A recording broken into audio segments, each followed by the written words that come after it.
Bonjour à tous, bienvenue sur cette vidéo. Je suis Caroline Rabourdin, spécialiste en guerre de l'information et fondatrice de Pulpe de Com. Alors aujourd'hui, on va aborder une grande question, comment travailler efficacement et sereinement avec la presse.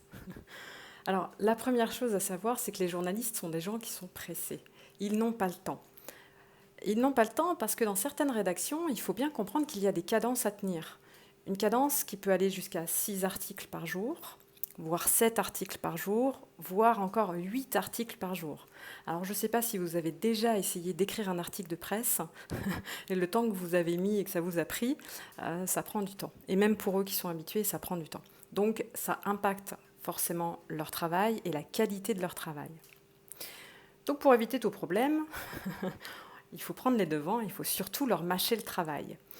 Alors leur mâcher de travail, ça veut dire quoi? Ça veut dire commencer déjà par maîtriser votre communication.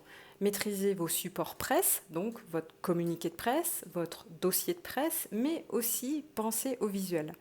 Et dans bien des cas, les entreprises oublient les visuels. Or, il est extrêmement important de faire appel à un photographe, d'avoir une photothèque. Comme ça, dès qu'un journaliste vous appelle, s'il veut un visuel, il n'y a pas de problème, vous avez de quoi lui en proposer plein. Et tout est maîtrisé, il n'y a pas de stress.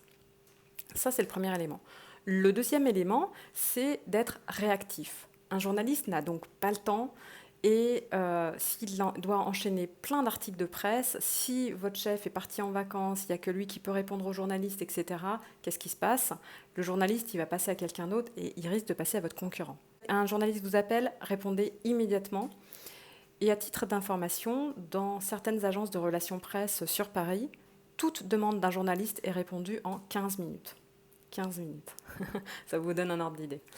Ensuite, il faut répondre à différentes demandes et à toutes ces demandes. Il veut des photos, pas de souci. Il veut un échantillon, ce journaliste, pas de problème. Vous avez tout à disposition.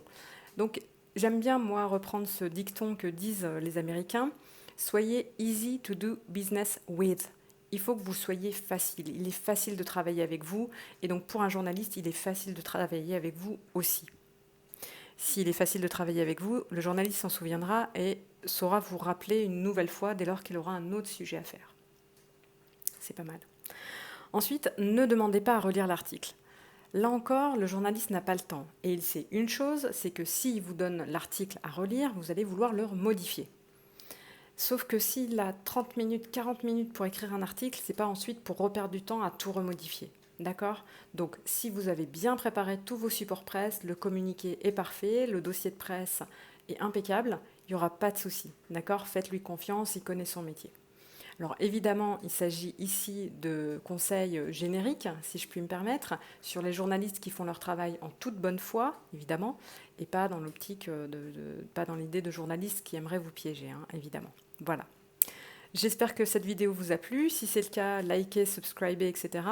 Et si vous êtes une entreprise et que vous avez besoin d'aide, n'hésitez pas, je suis à votre disposition. Voilà, je vous souhaite à tous de passer une excellente journée et je vous dis à très bientôt. Au revoir.